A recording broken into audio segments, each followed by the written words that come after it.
Hello students, I am Deepak. By profession I am a banker. I joined SBI way back in 2000, so I am having 24 years of experience in banking. By qualification I am actually a hotel management graduate, and by choice I am into teaching. Basically I have been teaching on and off for the last 16 years. पिछले 16 साल से more than 200 students अभी bank में कहीं ना कहीं पर posted है कि लगे हुए हैं। और फर्स्ट बैच सेकंड बैच वाले स्टूडेंट्स का तो ये है, जब 2008 वाले जो आए थे 2008-9 वाले, वो आज की तारीख में स्केल 4 स्केल 5 में है। तो समझ सकते हो कि कितना लंबा एक्सपीरियंस है।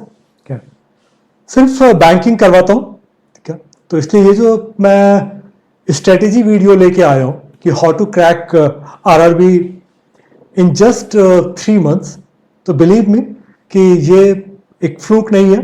क्या ये अपने वास्ट एक्सपीरियंस के बेसिस पे मैंने वीडियो बनाया है। अगर इस वीडियो को पूरी तरह से फॉलो करो, जो स्ट्रैटेजी, अगर इस स्ट्रैटेजी को पूरी तरह से फॉलो करो तो इस साल रिजल्ट से तुम्हें कोई नहीं रोक सकता। ये वीडियो है बेसिकली उनके लिए जिनको कि इस बार का आरआरबी निकालना है। इसलिए मैंने इसको नाम दिया है strategy for RRB PO clerk 2024। या मैं इसको थोड़ा सा मैं अगर बोल पाता तो भाई 3 महीने में क्या करें कि आरआरबी निकल जाए। ये वीडियो बेसिकली यही है कि इस 3 महीने में मई जून जुलाई क्या ऐसी स्ट्रेटेजी अडॉप्ट करें जिससे कि रिजल्ट मेरा इस साल का कंफर्म। किसी भी एग्जाम के लिए प्रिपरेशन के लिए जो सबसे ज़्यादा ज़रूरी होता है वो ये है कि तुम्हें 2 चीज़ें बहुत क्लियर पता हो, एग्जाम में आते क्या है और मुझे कितना मार्क्स चाहिए। स्ट्रैटेजी तुम्हारी उसी हिसाब से बनती है। क्या तो हम लोग ये देखते हैं कि ठीक है इस एग्जाम में एक्चुअल में आता क्या है। पहले थोड़ा सा एक ये देख लेते हैं कि हम लोग तुम्हारा इसमें देखो कि भाई तुम्हें चीज़ों को डिफरेंट वे में करनी पड़ेंगी। इस एग्जाम में कितना कंपटीशन है ये आई होप कि तुम लोगों को पता होगा कि क्या कंपटीशन यहाँ पर अभी तुमको फेस करना। जो मैंने लास्ट चेक किया था तो मुझे समझ में आया था कि लगभग 0.2% सिलेक्शन रेशियो है। बैंक पीओ का अगर मैं बात करूं तो बैंक पीओ में जो सिलेक्शन रेशियो है ये है 0.02%, मतलब 1000 में 2 बच्चे। अब अगर 1000 में 2 बच्चे को निकलने हैं तब फिर ये बिल्कुल परफेक्ट है। क्या winners don't do different things, they do things differently, क्योंकि तुम्हारे पास डिफरेंट थिंग करने के लिए जगह नहीं है, क्योंकि एग्जाम में तो वही क्वेश्चंस आने हैं। तो मुझे करना क्या पड़ेगा कि मुझे थोड़ा सा डिफरेंटली इसको करने की जरूरत है। वो डिफरेंटली हम लोग देखते हैं कि क्या है। तो एक बार थोड़ा सा ये मैं डराने के लिए नहीं बट प्रॉपर प्लानिंग के लिए एंड देन एग्जीक्यूशन के लिए ये मैंने दिया है कि ये देख लो कि तुम्हारे एग्जाम जो होने हैं, ठीक है, ये एग्जाम तुम्हारा 3/8 से स्टार्ट हो रहा है। तो ये मान के चलो कि तुम्हारा पहला ही शिफ्ट, पहला डे, पहला शिफ्ट ये एग्जाम होना। चूंकि मैं सिर्फ और सिर्फ आरआरबी की बात कर रहा हूँ तो हम लोग बाकी चीज़ों पे नहीं पढ़ेंगे। क्या उसके बाद ये है कि भाई इसमें अगर एग्जाम का होता क्या है, एग्जाम पहले तो प्री होता है, ठीक है, फिर मेन होता है। ठीक है, मेन का मेरा 29/9 का है, तो मेरे पास मैं मान के चलता हूँ कि मेरे पास लगभग 40 to 45 डेज का टाइम मेरे पास होगा, ठीक है, प्री से मेन के बीच का। तो जो मेरी स्ट्रैटेजी होनी चाहिए वो ये कि प्री के लिए तैयारी करते हुए, ठीक है, हम लोग प्री को थोड़ा ज़्यादा वेटेज देते हुए मेंस को भी करते रहे, क्योंकि मेंस 40 to 45 डेज में नहीं निकाल सकते, ये क्लियर है। क्या तो क्या करें अब, क्योंकि ऐसा नहीं है कि इस साल अपने को पीटी निकालना, नहीं, ये स्ट्रैटेजी जो मैंने बनाई हुई है ये उनके लिए है जिसको इस साल रिजल्ट ले लेना है। 1 जनवरी को अगर तुम अपना रिजल्ट देखना चाहते हो तो ये वीडियो को सीरियसली देखो, और वीडियो ना देखो, वीडियो देखने के बाद इसको एक बार फॉलो करो, जो भी स्ट्रैटेजी है इसको प्रॉपरली फॉलो करो। मैंने जैसा पहले बोला था कि किसी भी एग्जाम को निकालने के लिए जो जरूरी है वो ये है कि मुझे ये पता हो कि आता क्या है और कितना मुझे मार्क्स चाहिए। तो क्या आता है वो तुम्हारा यहां पर है। प्री में तुम्हारे पास रीजनिंग के 40 क्वेश्चन होंगे, 40 नंबर, क्वांट्स के 40 होंगे, 40 नंबर। टाइम क्या होगा? Composite 45 minute. कंपोजिट क्या होता है अगर तुम लोगों में से किसी को नहीं पता है? कंपोजिट का मतलब यह होता है कि सेक्शन में तुम बंधे हुए नहीं हो, ठीक है। 45 मिनट में तुम किसी भी सीक्वेंस में कर सकते हो। मैं रीजनिंग स्टार्ट कर सकता हूँ, ठीक है, रीजनिंग में मैं बोर हो गया, मैं क्वांट्स में जा सकता हूँ, वापस मैं रीजनिंग में आ सकता हूँ, ठीक है। तो कंपोजिट में यही रहता है कि तुम कुछ भी कर सकते हो, लेकिन 45 मिनट्स में तुमको 80 क्वेश्चन करने हैं।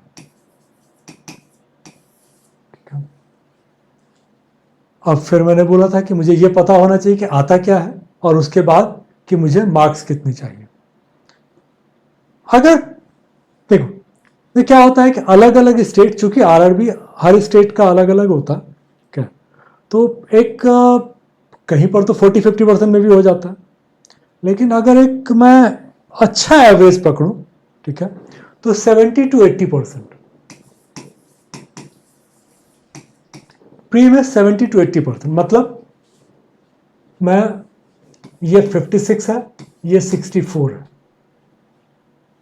मेरी कोशिश यही होनी चाहिए कि 80 में हम लोग मिनिमम 64 को पकड़े, ठीक है। जो एक स्कोर अच्छा 70-80% मेरा सिलेक्शन होता है, ठीक है, तो मैं ये मान के चलूंगा कि भाई इस बार तो 80% में ही सिलेक्शन होगा। तो मेरा टारगेट ये होना चाहिए कि 65-70 अगर टारगेट करना है तो अपने हिसाब से, ठीक है, जो तुम्हारा स्ट्रांग पॉइंट है उसके हिसाब से कर सकते हो कि 40-40 में कितना कितना करना है, क्या। मेरे हिसाब से इतना मुश्किल नहीं है, ठीक है, हम लोग आराम से 35-35 कर सकते हैं, क्या। अब 35 प्लस के लिए हमें स्ट्रैटेजी बनानी पड़ेगी। एक बार हमने ये डिसाइड कर लिया कि मुझे ये टारगेट करना है, ठीक है, अब 35-35 के लिए मुझे टारगेट करना पड़ेगा। इसको टाइम लिमिट में बांधना पड़ेगा। अब किसी का रीजनिंग फास्ट होगा, किसी का क्वांट्स फास्ट होगा, तो देख लो, ठीक है, तुम्हारे पास 45 मिनट का है, 22.5 का बनता है, ठीक है, उसमें से जितना भी दे लो।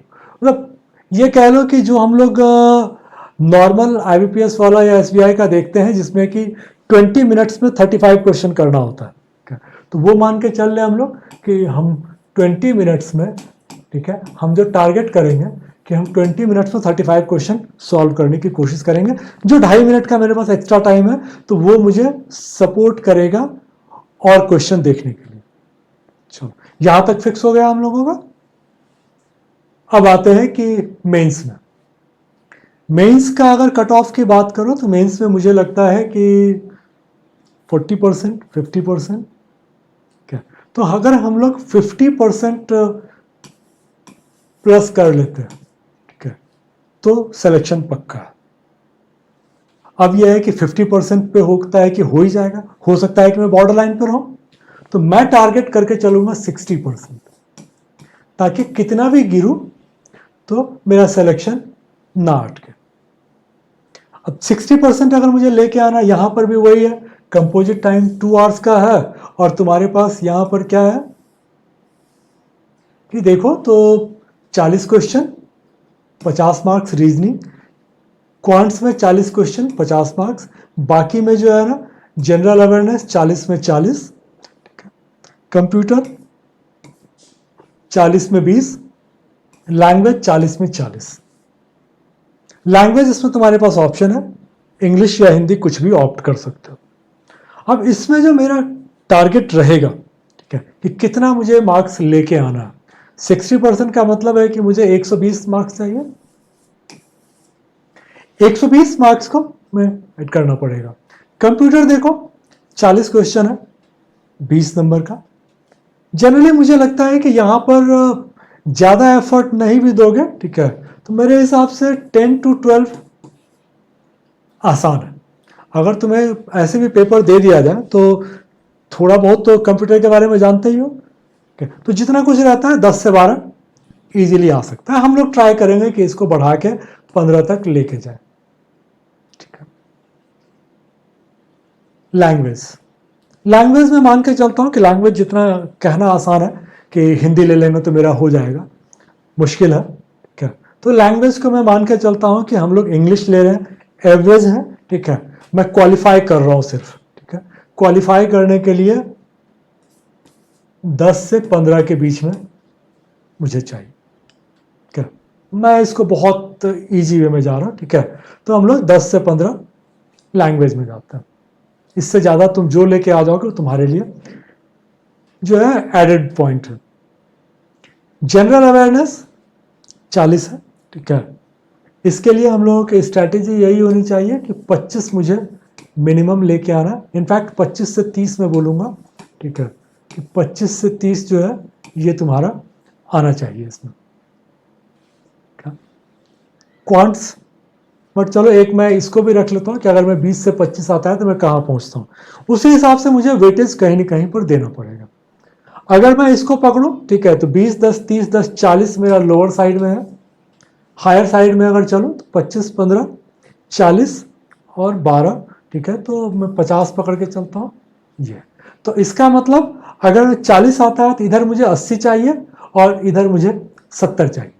तो ये थोड़ा सा जो है ठीक है, टाइम के मतलब इसमें कह लो कि मेंस के हिसाब से लग रहा होगा तुम लोगों की ये ज़्यादा है, बट बिलीव में आरआरबी का क्वेश्चन इतना ज़्यादा नहीं रहता है कि अगर हम लोग प्रॉपर वे में करें तो इतना नहीं कर सकता। चलो, तो पहला जो मेरा टारगेट मुझे ये 70 से 80 का, ठीक है। तो बेसिकली 70% टू 80% हम लोग बात कर रहे हैं, क्या गिरे से गिरे हालत में, ठीक है, जो हम लोगों को यहां पर टारगेट करना पड़ेगा वो है 60 to 70%, ठीक है। अब देखते हैं कि पहला टारगेट मेरा 60 to 70% होना चाहिए, ठीक है। तो 50 में, ठीक है, 30 से 35,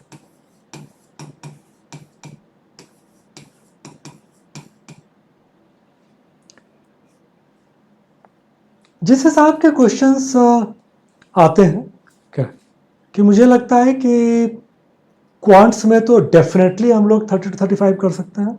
रीजनिंग में भी इसका रीजनिंग ऐसा नहीं होता है। अगर पजल्स पे प्रॉपर प्रैक्टिस करोगे, बेसिकली पजल्स एंड हम लोग अगर डीआई पर फोकस करते हैं, ठीक है, तो इजीली आ जाएगा। अभी हम लोग टॉपिक पर चलते हैं, बट पहला तो ये है कि मुझे क्या करना है ये दिमाग में पहले बिठा लो। अब इसके हिसाब से हम लोगों का प्रिपरेशन स्ट्रैटेजी क्या होगा ये हम लोग देखते हैं। यह हो गया कि क्या आता है, ठीक है। क्या आता है को थोड़ा सा हम लोग डिटेल में समझते हैं। देखो, इसमें मैंने जो 2-3 चीजें दी हुई है तुमको,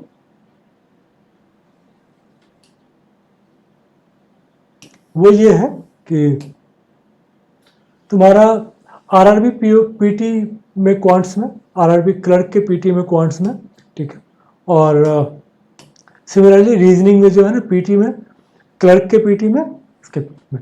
अभी मैंने मेंस को इसलिए नहीं पकड़ा है क्योंकि अभी पहला जो मेरा टारगेट है और इतना टाइम भी नहीं है, तो पहला टारगेट है मेरा कि पीटी निकलना चाहिए, और पीटी के साथ में मेंस का प्रिपरेशन का मैं अभी आता हूँ, क्या। तो अब ये है कि मुझे इसके हिसाब से चलना है। तो देखो, अगर पीओ में देखोगे, ठीक है, तो नंबर सीरीज जनरली ये रॉन्ग सीरीज रहेगा तुमको। रॉन्ग सीरीज से 5 क्वेश्चन है, ठीक है। तो रॉन्ग सीरीज में तुम्हारे पास 5 क्वेश्चन आ रहा है, सिंप्लीफिकेशन या अप्रॉक्स से 5 क्वेश्चन आ जा रहा है, क्वाड्रेटिक से 5 क्वेश्चन आ रहा है। तो ये 15 कह लो कि ये डायरेक्ट है, ठीक है, जो कि इजीली बना सकते हो, क्या, बहुत कम टाइम में। फिर आता है कि 2 डीआई होगा, क्या, 10 क्वेश्चन, वर्ड प्रॉब्लम, ठीक है, ये तुम्हारा 15 ही रहता है। 15 में क्या होगा ना कि हो सकता है कि सारा तुमको वर्ड प्रॉब्लम नॉर्मल अरिथमेटिक वाला ना हो, कुछ उसमें डाटा सफिशिएंसी, ठीक है, या फिर क्वांटिटेटिव वाला जो रहता है कंपैरिजन वाला वो दे देगा, बट मिला जुला के तुम्हारा 15 ही है। ठीक है, लेवल पीटी के हिसाब से काफ़ी कम रहता है, इसलिए डरने की ज़रूरत नहीं है। क्लिनिकल का पीटी तो और भी इजी है, क्योंकि इसमें क्या है कि नंबर सीरीज 15 रहता है और इसमें जनरली मिसिंग रहता है। सॉरी, नंबर सीरीज में ठीक है, नंबर सीरीज तुमको 5 ही रहेगा, सिंप्लीफिकेशन और अप्रॉक्स तुमको 10 दे देगा। तो इसमें जो क्वाड्रेटिक था, क्वाड्रेटिक को इसने सिंप्लीफिकेशन और अप्रॉक्स में कर दिया, तो 15 क्वेश्चन अगेन तुम्हारे पास डायरेक्ट आ गया। वर्ड प्रॉब्लम इसमें मे बी कि डाटा सफिशिएंसी वगैरह ना भी पूछे, ठीक है, और डीआई तुम्हारे पास 2 डीआई होगा, ठीक है, जिसमें कि 10 क्वेश्चन हो जाएंगे। तो ऐसे करके तुमको 40 क्वेश्चन है, ठीक है, 20 मिनट में करने के लिए बहुत जरूरी है कि हम लोगों का ये जो 15 क्वेश्चन है, ठीक है, ये हम लोग कोशिश करें कि 5 मिनट में हम लोग इसको निकाल लें। ठीक है, 7 मिनट तो ज़्यादा हो जाएगा, 5 मिनट में तुमको कोशिश करनी पड़ेगी निकालने के, सो दैट कि वर्ड प्रॉब्लम और डीआई में थोड़ा सा निकल जाता है। जब क्वेश्चन देखोगे ना बहुत ईजी होता है। हो सकता है कि 1-2 क्वेश्चन छूट जाए, ठीक है, बट पहली बार में 1-2 क्वेश्चन छोड़ के भी होता है, तो 5 मिनट में कोशिश करके निकाल ले जाना। देन फिर डीआई में, डीआई का भी इसका लेवल नहीं होता है, तो 2 डीआई की अगर बात करोगे तो मेरे हिसाब से मैक्सिमम 8 मिनट, ठीक है, और वर्ड प्रॉब्लम इसमें ऐसा कुछ नहीं रहता है, ठीक है, तो 7 to 8 मिनट में तुम ये कर लोगे, 7 to 8 मिनट, ठीक है, और 7 to 8 मिनट। तो बेसिकली 15 मिनट में ये तुम कर लो, 5 मिनट में ये कर लो, 20 मिनट का तुम्हारा इस हिसाब से होना चाहिए। यहाँ भी वही है, यहाँ पर थोड़ा और इजी हो जाएगा, ठीक है। रीजनिंग की बात करो तो रीजनिंग में तुमको 4-5 पजल्स होंगे, ठीक है, जिसमें कि 20 से लेके 22-25, ठीक है, ये तुम्हारा पजल्स वाले रहेंगे। रेस्ट जो है, रेस्ट में तुम्हारा सब कुछ आ जाता है, ठीक है। अब चाहे तुम उसको सिलॉक्स बोल लो, इनइक्वालिटी बोल लो, कोडिंग डिकोडिंग बोल लो, ठीक है, जो भी चीज़ें, अल्फा न्यूमेरिक बोल लो, ठीक है, blood relation, distance and direction, सारी चीज़ें तुमको इसमें आ जाती हैं। इसमें भी वही है कि जो है तुमको पजल्स में कोशिश यही करनी पड़ेगी कि 2 मिनट में एक पजल बन जाए, ठीक है, तभी जाके 10 मिनट से 10 से 12 मिनट में तुमको ये ख़त्म करना पड़ेगा, ठीक है। अगर 25 है तो 12, 20 है तो 10, ठीक है, और बाकी जो रिमेनिंग है तुम्हारा, ठीक है, वो 8 से 10 मिनट में तुम्हारा खत्म होना चाहिए। सिमिलरली तुम्हारा पीओ के लिए भी वही चीज़ है, ठीक है, इसमें भी वैसा ही है, पजल्स इसमें थोड़ा ज़्यादा होता है, ठीक है, तो इसमें मे बी कि पजल्स में तुम थोड़ा सा ज़्यादा टाइम ले सकते हो, 12-13 मिनट ले सकते हो, क्योंकि 5 से 6 पजल्स होंगे। अब तुमने देख लिया कि 40 क्वेश्चन जो वहां पर लग रहा था कि इजी है, वो इतना इजी नहीं है, ठीक है, क्योंकि टाइम कम है, ठीक है, 40 क्वेश्चन करना मुश्किल नहीं है, लेकिन हमने चूंकि अपना टारगेट हाई रखा है, हमने 80% का टारगेट रखा हुआ, 80 to 90% का इनफैक्ट हमने टारगेट रखा हुआ है, तो 80 to 90% का टारगेट के लिए तुम्हारे पास टाइम कम है, ठीक है, और टाइम तो इतना ही मिलेगा, टाइम मेरा बढ़ेगा नहीं, ठीक है, तो मुझे इसी टाइम को प्रॉपर यूटिलाइज करना पड़ेगा। अब ये है कि कैसे यूटिलाइज करोगे, ये मैंने यहां पर तुमको देने की कोशिश की है, ठीक है, कि तुम्हारे पास जो टाइम है, ठीक है, उस टाइम के हिसाब से देखो, तो मेरे पास फर्स्ट मंथ जो है वो मई है, ठीक है, सेकेंड मंथ मेरा जून है, और थर्ड मंथ मेरा जुलाई है, ठीक है, तो तुम्हें जो भी करना है इसी के हिसाब से करना है। तो मई में मैंने ये बोला है कि मई में तुम्हारे लिए जो बेस्ट है वो ये है कि डेली एक टॉपिक पकड़ो और उसको 2 दिन लेके चलो, ठीक है, डेली 1 टॉपिक, ठीक है, एक टॉपिक तुमने पकड़ा, ठीक है, और आज इसको टॉपिक को पढ़ने के बाद, ठीक है,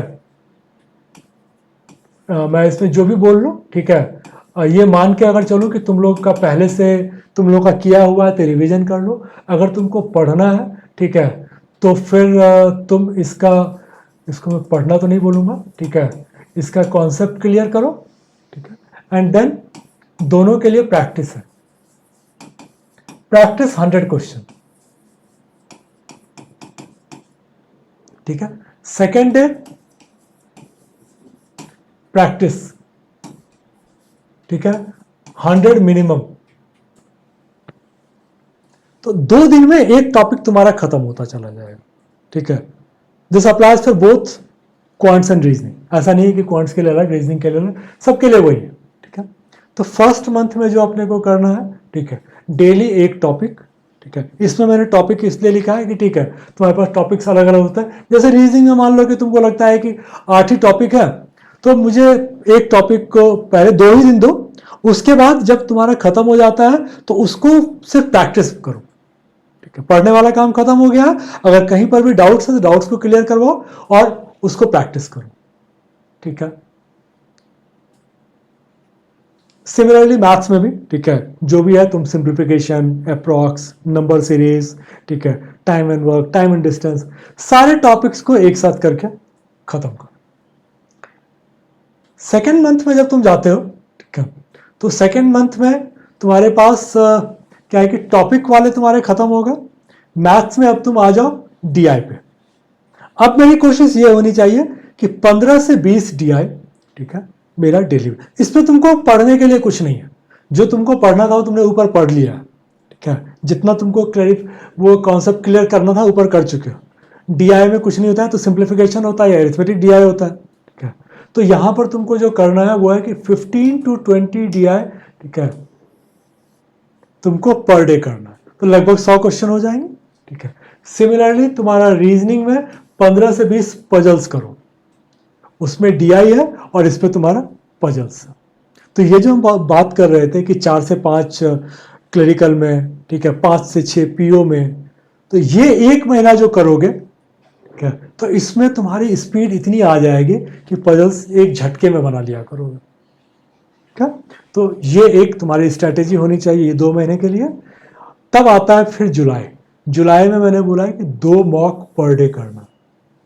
देखो पीटी के मॉक्स ऐसे नहीं होते हैं कि जिसका कि तुमको एक्सप्लेनेशन या उसका एनालिसिस में बहुत टाइम लगना है, ठीक है।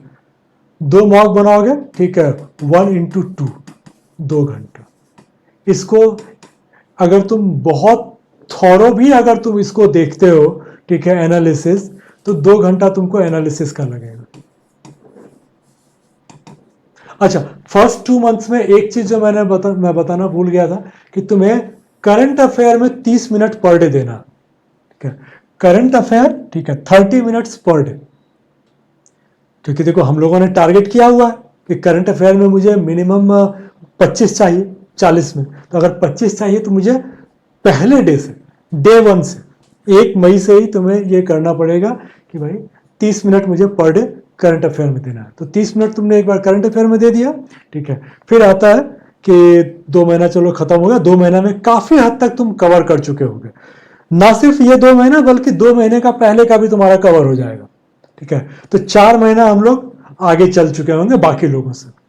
थर्ड मंथ 4 घंटा में तुम्हारा मॉक हो गया, ठीक है। इसके बाद फिर मैं बोलूंगा कि इसमें हम लोग जो है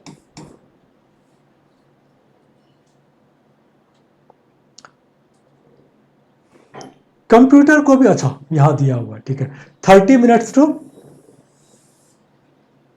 कंप्यूटर, ठीक है, 1 आवर टू करंट अफेयर। जो 30 मिनट तुम करंट अफेयर में दे रहे थे, अब उसको 1 घंटा कर लो, ठीक है, और 30 मिनट तुम कंप्यूटर को दे दो।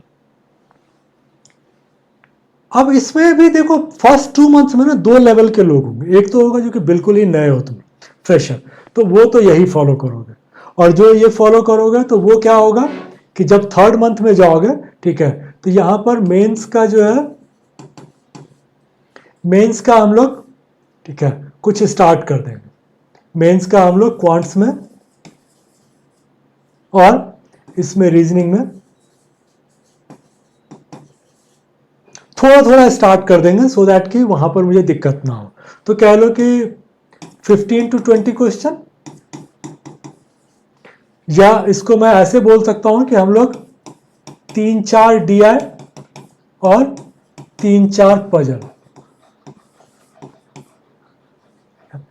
और जो बच्चे पहले से प्रिपरेशन किए हुए हो, क्या, जिसने पहले भी दिया हुआ है, उसके लिए मैं सजेस्ट करूंगा कि जब तुम लोग ये कर रहे हो, क्या, जब फर्स्ट 2 मंथ्स है, इसमें तुम क्या करो कि मिनिमम, ठीक है, 10 क्वेश्चंस, ठीक है, ये मेंस का तुम्हारा रहेगा।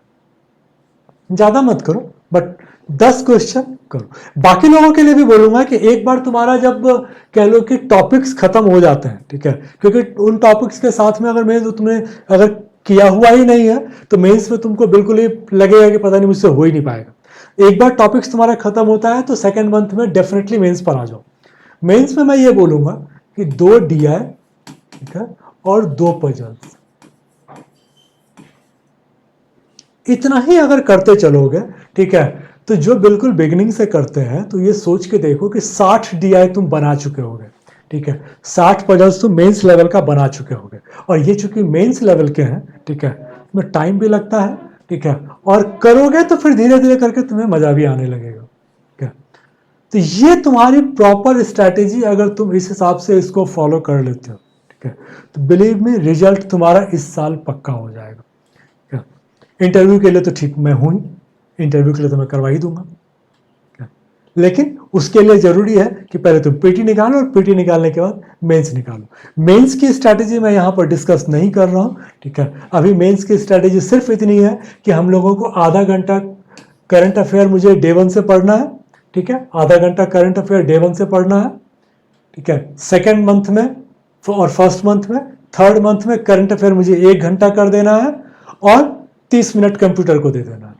इसके अलावा, ठीक है, ये मुझे 100 क्वेश्चन करने हैं मिनिमम, ठीक है। इस 100 क्वेश्चन के अलावा जो है मिनिमम 10 क्वेश्चन मैं मेंस लेवल का करूं, ठीक है, क्वांट्स का, और 10 क्वेश्चन इसका। तो उसमें अलग अलग क्वेश्चंस ना करके चाहो तो 2 DI और 2 पजल्स कर लो, ठीक है। बाद में हम लोग इसको कर सकते हैं कि जो है इसको हम लोग चेंज कर सकते हैं, ठीक है। तो ये तो तुम्हारी स्ट्रेटेजी रहेगी अगर अभी हम लोगों को इस साल ये निकालना है। आई होप कि यहां पर जब आए हो और इस वीडियो को देख रहे हो, ठीक है, तो ये जो है तुम्हारा कमिटमेंट पक्का है, ठीक है, कि तुम्हें इस साल निकालना है।